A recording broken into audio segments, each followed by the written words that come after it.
ታዲያ አንተ እህት ምንድነው ታዲያ ለምን ቶስቶ ሲላት ለምን እሷ ትገኛለች? አንቺ ደግሞ ይኸውልሽ አንደኛ ነገር ያረግሽው ጥፋት ምንድነው? አሁንም ቢሆን ኤፍሬምን እንትናና ቤቴኒ እና የሆነ ነገር እኔ እያልሽ እዚች ጋር ሌላ ነገር ተፈጠረብኝ ምናምን እያልሽ ሌላ ስበብ እንትን በመጀመሪያ ደረጃ የተፈጠረውን ነገር በደንብ እወቅ። ገባ? ኤፍሬም አክብሮኝ ይቅርታ ሊጠይቅ ይበጠብጣ ስለማንፈልግ ምናልባት ያንቺ ፍቅር ይሁን አይሁን አላውቅም። የምታፈቅሩ የምትወጂው ከሆነ ይህንን ልጅ ከፊታችንም ካለንበት ዙሪያም ዞር እንድታደርጊልን አንቺም ዞር እንድትይ እንፈልጋለን። እሺ፣ ስለዚህ አንድ ጠቅለል ያለ ሀሳብ ልስጣችሁና ልንክ አሁን ይላል። ከዚህ በላይ እዚህ ጋር መቆየት አሁን ተገቢ ነው ብዬ አላስብም። አንደኛ ከተመቸ ሲጀምራላችሁ ተራዋሉ መጋፈታችሁ የሆነ ነገር ያለሽ ተፈጥሮ በሴት ፊት እንዳላስደብረው ብዬ ነው። ባይዘው እየደነገጡ ነው፣ እያስቸገሩኝ ነው። yes እዩ ኢንተርቴይንመንት እና እያላ አረ በጣም ነው የሚያስጠላ። ወላሂ ነው ጥሩ መልስ ሰጣቸዋለች። ለእንትና ለማን ነው ለእነዚህ ልጆች በጣም ጥሩ መልስ ሰጣለች። ሄርሜላ ግን ተሳስታለች። ለመሰላችሁ ኤፍሬም አለምክንያት ይቅርታ አልጠየቀም። ሩታ አለምክንያት ይቅርታ አልጠየቀችም። ሰላም ጤና ይስጥልኝ ውዶች፣ እንዴት ናችሁ? ደህና ናችሁ ወይ? በሌላ ቪዲዮ መጣሁላችሁ። ላይክ፣ ሼር፣ ሰብስክራይብ እያደረጋችሁ አበረታቱኝ፣ ከጎን ይሁኑ እያልኩኝ በዚሁ አጋጣሚ ማለት ነው ሄርሜላ መስሏት አድርጋው ሊሆን ይችላል፣ መስሏትም አልደረገችም ሊሆን ይችላል። ግን እኔ የምመክርሽ ነገር ማለት ነው ነገ እንባሽን ወድቀሽ ትልሽዋለሽ እና እነሱ ሲጀመር ለአንቺ ብለው ነው እንጂ ያስጠነቀቁሽ ለማንም ብለው አይደለም። ሲጀመር ሙሉ ሚዲያ እያስጠነቀቀሽ ነው ያለው። ሙሉ ሚዲያው ቲክቶክ ይሁን ስናፕቻት በቃ ምን ልበልሽ።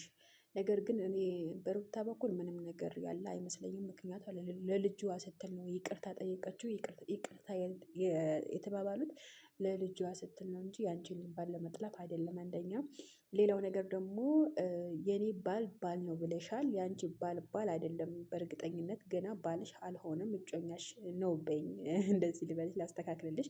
ለማንኛውም በቀልድ ትዳር ብትይዙ የተሻለ ነው። ምክንያቱም እንደዚህ መጨቃጨቅ፣ እንደዚህ መነዛነዙ በጣም ከባድ ነው። በነገራችን ላይ ለህይወታቸው ራሱ አደጋ እኮ አለው። በነገራችን ላይ ለምን እራሳችሁን ችላችሁ እና እነሱ የነገሩሽ ተጠንቀቂ ነው። ኤፍሬም ከመንገዳችን ዞር አድርጊልን ያላቸው ኦልሬዲ አረገች ያላደረገች እሷ ይቅርታ ጠየቀች አልጠየቀ እሷ የራሷ ጉዳይ ነው እኮ አምናበት ተቀብለው ነው ይቅርታ ያደረገችለት። ኦኬ ሰውን ማበጣበጥ ይሄን ያክል ስራዬ ብላችሁ ከምትነሱ ይልቅ የራሳችሁ ኑሮ ብትኖሩ የተሻለ ነው በነገራችን ላይ ማለት ነው። ምክንያቱም እሷ መስለዋት እሷ ይሆንልኛል ብላ ይቅርታ አደረገችለት አይደለ? በቃ እሷ ስላደረገችለት ይቅርታ እናንተ አይመለከታችሁም። በቃ እንደውም ከመንገዳቸው ዞር የምትሉ እናንተ ናችሁ እንጂ ማንም አይደለም። በነገራችን ላይ እንደ በቃ ሰው የመሰለው ነው የሚያደርገው።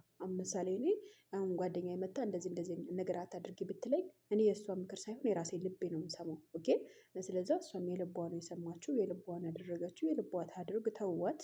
የፈለገችውን ነገር ትወድቅ ባትወድቅ እናንተ አይመለከታችሁም። ለምን በቃ የመሰለኝን አድርጋለሁ የመሰለኝ አድርጊያለሁ ነው ያለችው። ሲጀመር ሩታ ይቅርታ በመጠየቋ እናንተ የሚያናድዳችሁ ነገር፣ ኤፍሬም ይቅርታ በመጠየቁ እናንተ የሚያናድዳችሁ ነገር ምንም ነገር የለም።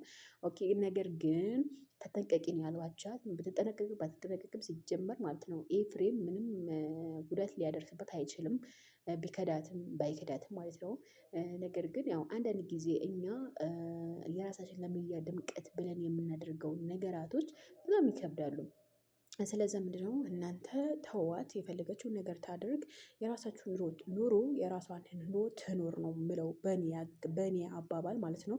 እሷ አይመለከታችሁም፣ ባሌ ነው፣ እናንተ የሚመለከታችሁ ጉዳይ የለም፣ የኔና የኔ ነው በቃ ነው ያለችው። ሲጀመር ማለት ነው ማንም ሊወስድብኝ አይችልም፣ ማንም ሊነጥቀኝ አይችልም ነው ያለችው። ስለዛ እውነት ነው፣ ማንም ሊነጥቃትም ሊወስድባትም አይችልም። በቃ ይሄን አምናችሁ መቀበል ትችላላችሁ። ይሄን አምናችሁ ተቀበሉ። ሌላው ነገር ሌላ ነው። ሌላው ነገር ባዶ ነው፣ ኪሱ ባዶ ነው።